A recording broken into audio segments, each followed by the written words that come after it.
ये बात है 2016 की, जब नासा के न्यू होराइजन स्पेसक्राफ्ट ने अंतरिक्ष में एक ऐसे मिस्टीरियस ऑब्जेक्ट को देखा जो बहुत ही सस्पिशियस ढंग से अपनी लाइट को बदल रहा था और जिसके बारे में वैज्ञानिकों का कहना था कि कहीं ये काइपर बेल्ट में मौजूद एलियन का स्पेसक्राफ्ट तो नहीं जो इंसानों की निगरानी कर रहा है। आखिर ये था क्या? जानने के लिए बने रहिए वीडियो के अंत तक। काइपर बेल्ट में छुपे रहस्यों को जानने से पहले आपको यह जान लेना होगा कि आखिर काइपर बेल्ट है क्या। असल में काइपर बेल्ट हमारे सौरमंडल का एक बाहरी हिस्सा है जो नेपच्यून के ऑर्बिट से बाहर स्थित है और इसे सोलर सिस्टम का थर्ड जोन भी कहा जाता है। वास्तव में 4.6 अरब साल पहले जब सोलर सिस्टम बना था तो सोलर सिस्टम के बनने के बाद जो मटेरियल बच गया था उसे ही प्रेजेंट में काइपर बेल्ट कहा जाता है। वैसे काइपर बेल्ट नई डिस्कवरी नहीं है। असल में एक एस्ट्रोनॉमर गेरार्ड काइपर ने इसके होने की संभावना काफी पहले जताई थी, इसलिए इन्हीं के नाम पर इसका नाम काइपर बेल्ट पड़ा है। वैसे तो काइपर बेल्ट अपने आप में ही बहुत से रहस्यों से भरी हुई है। इसमें लाखों ऑब्जेक्ट मौजूद हैं, जिनमें से कुछ 600 मिलीमीटर लंबे हैं तो कुछ 1000 किलोमीटर से भी ज्यादा बड़े आकार के हैं। ये बहुत विशाल है और अब तक हुई इतनी खोज के बावजूद हम काइपर बेल्ट के केवल 2000 ऑब्जेक्ट को ही आइडेंटिफाई कर पाए हैं, जिनमें 4 डॉर्फ प्लैनेट भी शामिल हैं। इन डॉर्फ प्लैनेट में एक तो बहुत जाना पहचाना नाम है जिसे प्लूटो कहा जाता है। असल में ये प्लूटो वही है जिसे कुछ समय पहले तक सोलर सिस्टम का 9वां ग्रह माना जाता था, लेकिन फिर 2006 में इसे प्लैनेट की कैटेगरी से हटाकर डॉर्फ प्लैनेट यानी कि बौना ग्रह डिक्लेयर कर दिया गया। डॉर्फ प्लैनेट प्लूटो के अलावा काइपर बेल्ट में और भी हिडन मिस्टीरियस ऑब्जेक्ट्स मौजूद हैं, जिनके बारे में हम आगे विस्तार से बताएंगे। आपने शुद्ध ग्रह पट्टी या एस्टेरॉयड बेल्ट के बारे में तो सुना ही होगा। वैसे तो काइपर बेल्ट एस्टेरॉयड बेल्ट के ही जैसी है, क्योंकि दोनों में ही बर्फ, चट्टान, धूमकेतु और हजारों ऑब्जेक्ट मौजूद है। लेकिन काइपर बेल्ट एस्टेरॉयड बेल्ट से अलग भी है, क्योंकि काइपर बेल्ट कहीं ज्यादा बड़ा है। ये एस्टेरॉयड बेल्ट से 20 गुना चौड़ा और 200 गुना ज्यादा विशाल है। यही वजह है कि ये एस्टेरॉयड बेल्ट से ज्यादा सुर्खियों में भी बना रहता है। लेकिन ये सबसे ज्यादा सुर्खियों में तब आया जब 2015 में नासा का न्यू होराइजन स्पेसक्राफ्ट प्लूटो के पास से गुजरा। इसी समय इन्होंने काइपर बेल्ट के पास एक बहुत ही मिस्टीरियस ऑब्जेक्ट को आइडेंटिफाई किया। वैज्ञानिकों की नजर इस ऑब्जेक्ट पर इस वजह से पड़ी क्योंकि इसकी लाइट बहुत ही सस्पिशियस थी और ये बार बार अपनी ब्राइटनेस को बदल रहा था। ये कभी तेजी से चमकता तो कभी धीमा हो जाता। अब आप सोच रहे होंगे तो फिर आखिर ये था क्या? असल में ये जानने की जितनी क्यूरियोसिटी आपको रही है उतनी ही नासा के वैज्ञानिकों को भी हुई। इसलिए उन्होंने इसके बारे में जानने के लिए और इसकी डीप रिसर्च करने के लिए न्यू होराइजन स्पेस मिशन को इस सस्पिशियस ऑब्जेक्ट की तरफ मोड़ा। लेकिन ये ऑब्जेक्ट जितना दिखने में मिस्टीरियस था, उसके पास जाना भी नासा के लिए उतना ही मिस्टीरियस रहा, क्योंकि जब न्यू होराइजन मिशन इसके पास जाने लगा तो अचानक से मिशन को सिग्नल मिलने बंद हो गए। तो सिग्नल न मिल पाने के कारण मिशन पीछे मुड़ा। लेकिन अभी मिशन वापस कुछ दूरी पर आया ही था कि इसमें अपने आप ही सिग्नल फिर से आने लगे। जैसे ही यह इंसिडेंट हुआ तो वैज्ञानिक हैरान रह गए और सोचने पर मजबूर हो गए कि आखिर ये कहानी है क्या, क्योंकि इस ऑब्जेक्ट के करीब वैज्ञानिकों ने ऐसा फील किया था जैसे किसी ने सिग्नल जैमर लगा दिया हो। अब अगर बात करें इस मिस्टीरियस ऑब्जेक्ट की तो वैज्ञानिकों ने इसे एरोन नाम दिया है। एरोन के पास अपनी मिस्टीरियस लाइट तो थी ही, साथ ही ये अपने अक्ष पर यानी एक्सिस पर इतनी तेजी से घूम रहा था कि अगर ये बर्फ या पत्थर से बना होता तो कुछ ही पलों में अपनी सेंटर फोर्स की वजह से फट जाता।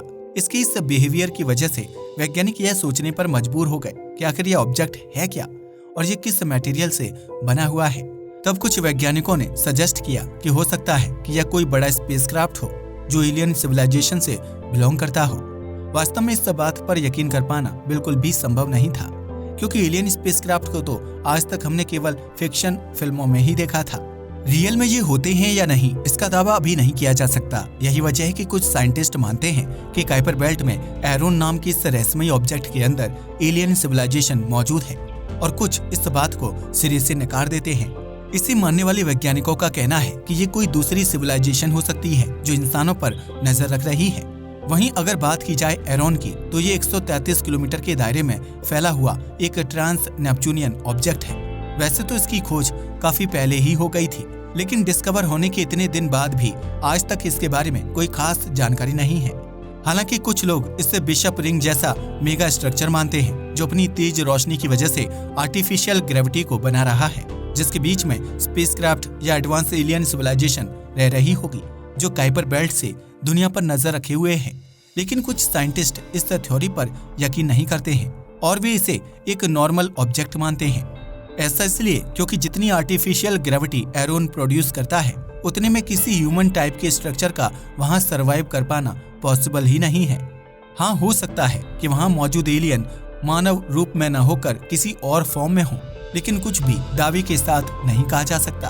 वैसे अभी तक वैज्ञानिक काइपर बेल्ट के बारे में ज्यादा जानकारी प्राप्त नहीं कर पाए हैं, जिसका सबसे बड़ा कारण है पृथ्वी से इसका ज्यादा दूर होना, क्योंकि काइपर बेल्ट धरती से 4.5 बिलियन किलोमीटर से भी अधिक दूरी पर है और इसका सबसे दूर का ट्रांस नेपच्यूनियन ऑब्जेक्ट तो इससे भी 3 गुना ज्यादा दूर है। यही वजह है कि इसके बारे में सटीक जानकारी प्राप्त करना वैज्ञानिकों के लिए किसी चुनौती से कम नहीं है। लेकिन फिर भी डिस्कवरी अभी जारी है और वैज्ञानिकों ने कुछ रिसर्च से पता लगाया है कि काइपर बेल्ट में टेम्परेचर लगभग -223 डिग्री से -243 डिग्री तक है। यही वजह है कि इसे यूनिवर्स के सबसे कोल्ड प्लेसेस में से एक बताया जाता है। अभी तक नासा एरोन की गुत्थी को सुलझा भी नहीं पाई थी कि अक्टूबर 2017 में ओमुआमुआ नाम का एक ऑब्जेक्ट सोलर सिस्टम से गुजरा। हालांकि पहले तो इसे एक एस्टेरॉयड बताया जा रहा था, लेकिन हार्वर्ड यूनिवर्सिटी के प्रोफेसर एवी लोएब का कहना है कि ओमुआमुआ एस्टेरॉयड नहीं बल्कि एक एलियन शिप था जो अर्थ के बारे में जानकारी जुटाने के लिए आया था। लेकिन 87.3 किलोमीटर प्रति सेकंड की तीव्र गति होने के कारण इसके बारे में ज्यादा रिसर्च नहीं हो सकी और ये सूर्य के पास से होता हुआ सोलर सिस्टम से बाहर निकल गया, जिसके बारे में मेन स्ट्रीम वैज्ञानिकों ने संभावना जताई कि हो सकता है कि इसमें एलियन सिविलाइजेशन मौजूद हो। ये तो हुई ओमुआमुआ की बात। अब बढ़ते हैं काइपर बेल्ट के अगले मिस्टीरियस ऑब्जेक्ट की तरफ। वैसे वैज्ञानिकों ने इस ऑब्जेक्ट का नाम एरोकोथ रखा, जिसकी अपनी एक हिस्टोरिकल इम्पोर्टेंस है। और काइपर बेल्ट का ये नया ऑब्जेक्ट तो एरोन से भी ज्यादा मिस्टीरियस था, क्योंकि इसकी शेप किसी स्नोमैन के जैसी थी और वैज्ञानिक इसकी शेप को देखकर इतने ज्यादा हैरान हुए कि उन्हें समझ ही नहीं आया कि इसकी ऐसी अद्भुत शेप आखिर बनी कैसी होगी। तब कुछ वैज्ञानिकों ने अंदाजा लगाया कि हो सकता है कि यह 2 ऑब्जेक्ट से मिलकर बना होगा जो आपस में चिपक गए होंगे। लेकिन इस कोइंसिडेंस पर यकीन होना लगभग असंभव है, क्योंकि ऐसा कभी हो ही नहीं सकता कि यूनिवर्स के 2 ऑब्जेक्ट आपस में टकराएं और वे फिर भी बिना डिस्ट्रॉय हुए बच जाएं। और चलो अगर ये मान भी लिया जाए कि उनकी किस्मत अच्छी रही और वे बच भी जाएं, तो उनका इतनी सफाई के साथ आपस में चिपक जाना तो असंभव ही है। यही वजह है कि वैज्ञानिक काइपर बेल्ट के रहस्य को जानने के बारे में और भी बेचैन हो उठे। तब एक और थ्योरी निकलकर सामने आई, जिसके अनुसार वैज्ञानिकों ने बताया कि काइपर बेल्ट के एरोकोथ नाम के इस ऑब्जेक्ट का जन्म उस समय हुआ होगा जब यूनिवर्स में 2 ऑब्जेक्ट का टकराना उतना खतरनाक नहीं हुआ करता होगा जितना आज होता है। तब पहले ये दोनों एक दूसरे के करीब आए होंगे, फिर एक दूसरे के आसपास घूमने के बाद ये टकराकर आपस में मिल गए होंगे। खैर, ये थ्योरी कितनी सच है इसका फैसला तो एरोकोथ के पूरी इन्फॉर्मेशन मिलने के बाद ही हो सकेगा, जो कि अभी हमारे पास नहीं है। अब अगर बात करें एरोकोथ के टोटल डायमीटर की, तो यह 36 किलोमीटर का है, जो ज्यादा नहीं है। हालांकि 2019 में न्यू होराइजन ने इसे काफी करीब से ऑब्जर्व किया था, लेकिन इसकी सच्चाई हम नहीं जान पाए। अब बारी आती है काइपर बेल्ट के तीसरे ऑब्जेक्ट की, जो साइंटिस्ट के लिए काफी हैरतअंगेज था। इस ऑब्जेक्ट का नाम है माकी माकी, जो कि एक डॉर्फ प्लैनेट ही है। इसकी बात की जाए तो प्लूटो के बाद में काइपर बेल्ट का सबसे चमकदार ऑब्जेक्ट है, जो धरती से 45 एस्ट्रोनॉमिकल यूनिट की दूरी पर होने के बावजूद प्लूटो के बाद सबसे ज्यादा चमकता है। इसकी खोज 2005 में हुई थी और इसका अपना एक मून भी है, जिसे MK2 कहा जाता है। लेकिन हैरानी की बात तो ये है कि जहां माकी माकी इतना तेज चमकता है, वहीं इसका मून बिल्कुल डार्क है। मगर जैसा कि यूनिवर्स के बारे में है ही कि आप कितनी भी कोशिश कर लो, इसका 1% भी नहीं जान पाओगे। ऐसा ही माकी माकी के साथ भी है। हमें माकी माकी के चमकने और इसके मून के डार्क होने का कोई भी कारण पता नहीं है, इसलिए हम इसके बारे में ज्यादा कुछ नहीं कह सकते। अब बारी आती है काइपर बेल्ट के अगले मिस्टीरियस ऑब्जेक्ट की।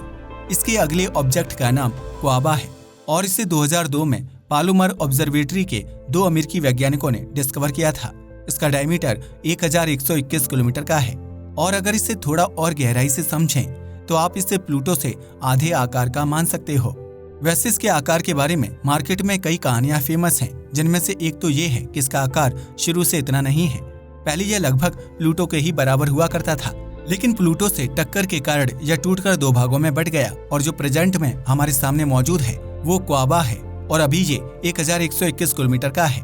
इसके बारे में फेमस दूसरी कहानी ये है कि पहले इसका टेम्परेचर -217 डिग्री सेल्सियस हुआ करता था, लेकिन फिर इसका टेम्परेचर घटने लगा और अब इसका टेम्परेचर -107 डिग्री सेल्सियस है। इसका टेम्परेचर क्यों घटा और कब से घटना शुरू हुआ, ये तो कोई नहीं जानता। वास्तव में कुइपर बेल्ट के इस ऑब्जेक्ट का नाम जितना अनोखा है, ये खुद भी उतना ही अनोखा है, क्योंकि यहाँ के चिकने सरफेस को देखकर वैज्ञानिकों का कहना है कि यहाँ पर पास्ट में जरूर ही जियोलॉजिकल एक्टिविटी हुई होगी, और यही नहीं, यहाँ पर धरती की तरह समुद्र भी मौजूद रहे होंगे और धरती पर वॉल्केनो जैसे जियोलॉजिकल इंसिडेंट मौजूद हैं, यहाँ पर भी होंगे, लेकिन यहाँ पर क्रायो वॉल्केनो मौजूद होगा, क्योंकि जहाँ धरती के वॉल्केनो से गैस, धुआं और लावा निकलता है, वहीं यहाँ मौजूद वॉल्केनो से पानी, बर्फ और मीथेन जैसी गैसें निकलती होंगी। वैसे आपको क्या लगता है कि क्या भविष्य में हमारे वैज्ञानिक कुइपर बेल्ट में छुपे सभी रहस्यमयी ऑब्जेक्ट को आइडेंटिफाई कर पाएंगे, या फिर हम इसकी गहराइयों से अछूते ही रह जाएंगे? और वैसे मैं आपसे ये पूछना चाहूंगा कि कुइपर बेल्ट में एक और बहुत ही मिस्टीरियस ऑब्जेक्ट का अंदेशा जताया जाता है, वो कौन सा ऑब्जेक्ट है जिसके बारे में समय समय पर खबरें आती रहती हैं? हमें कमेंट करके जरूर बताइएगा। आज के लिए बस इतना ही। वीडियो पसंद आया हो तो इसे लाइक और शेयर करें। धन्यवाद।